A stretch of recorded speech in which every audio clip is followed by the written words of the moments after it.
Hey class, it's Bill Berry picking up where we left off. This is the second video in the Intro to Chapter 3 project with the Realty Home Sale Commission. In the first video, we looked at the spec and we looked at what the inputs were going to be, and we talked about different ways we could design our algorithm and what some of the challenges are with dependent and independent decisions. We also looked at our pseudocode and wrote it and figured it out as in two different scratch pads. While we looked at the spec on the left, we wrote the pseudocode on the right. And then we have our final pseudocode. So we're in good position to move to the next step. Now, you might think the next step would be writing the code, but I would postulate that instead of doing that and getting too involved in the code right away, you would instead stop and think about your test cases. Some methodologies would argue you should go write code to do your testing for this before you write the other code. Why is that important? Well, once you've written code, your mind is married to the ideas and married, whether you like it or not, to the idea that your code is correct. You're going to look for fewer bugs, you're going to think of fewer test cases if you have already written the code, because you will have decided in your mind, oh, I handled it this way, so therefore I don't need to go test this part. But that may not be true. So if you stop and do test cases now, or as I said, in some methodologies, you would actually go write code for testing, and we'll talk about that in perhaps a supplemental video. You'll do a great job at testing, and you'll have a set of test cases so that when your code works, you can actually prove that it does and look for bugs as well. So one of the things that we need to do is to look at boundaries, because boundaries are where behaviors change. And where behaviors change, you want to poke, because that will help you determine that you made the right choices, that your code is making the right choices at those boundaries. So if you look carefully back at the spec, again, take a screenshot of that and put it next to this slide if you like. But your sales prices, I always start at 0, right? Because I suppose there could be a case you'd want to make sure 0 works. But then the rest of the boundaries are 400,000, 400,001, 600,000, 600,001, a million, 1,000,001. You could try a bigger number. You could get a little more evil with your test cases. What about negative values? Are those rejected? But let's talk about things that should work, right? All of these should generate valid values. So I'd say these are valid test case boundaries.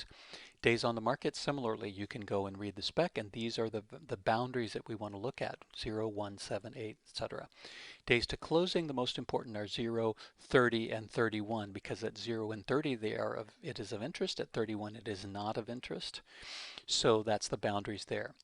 Now, the next thing, if you start thinking about this, you could actually drive yourself a little bit crazy, and this is something that faces beginning testers, people who are learning to sort of get the testing thing down.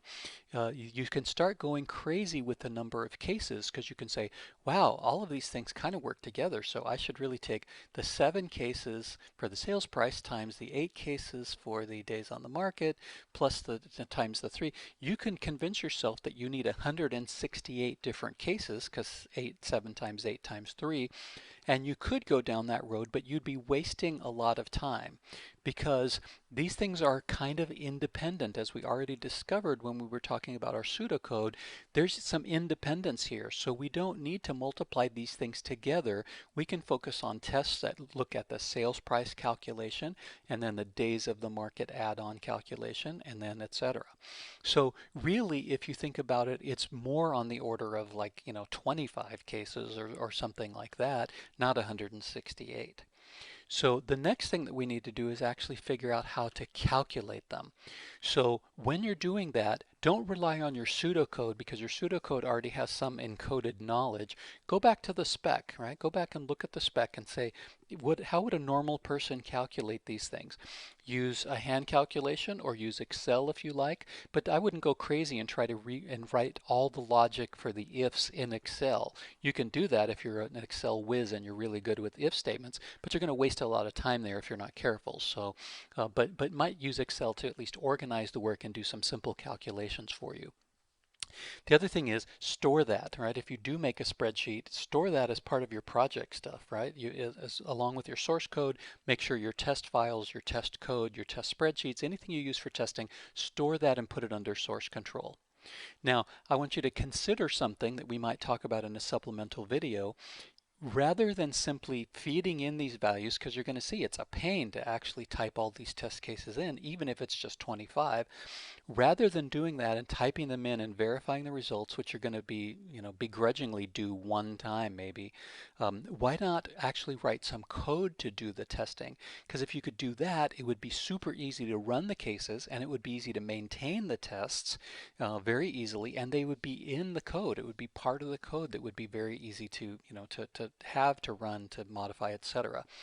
Then think one step beyond. If we put each of these sets of decisions, like the sale price base calculation, in a separate function, it would be super easy and cool to write a series of tests that focused on that function. So you could say, hey, I'm going to make sure this sales calculation, the base commission calculation, is correct. I'm going to feed this function a whole bunch of values, and I'm going to make sure that the things that come back out are exactly as I'd expect. That's actually how we want to start thinking as programmers, because it's expected that we do testing along with our coding, and that's the way to do it. So we're going to do it sort of in a manual way by now, but we might come back and have a supplemental video just to say, how would I do that? Because that's the direction, if you're going to be a professional programmer, that's how you have to think. It's called unit testing, with each function being a unit. Anyway, let's come back to that for another time. If you then go and put your stuff in Excel like I did, and I'll show you a little bigger version of this just so you can see it. Let me make this large. Here you go. So I had some test cases focused on the sales price, and I had all those boundaries here. I've put in the days on the market as 31 because that's the, doesn't have any effect, right? That's the zero issue. And then days to closing 31 also would not add anything. So even if we're feeding this to the overall program manually, we'd put in these values so that they would not affect it, and we can focus on the sales price. And then here's the calculated sales price. I used Excel and I said, okay, take that times 10%, take that times 9%, etc. And then I truncated. So you can see that this is what we'd expect. So if we feed in these values, we should see these results, and then we'll know for sure.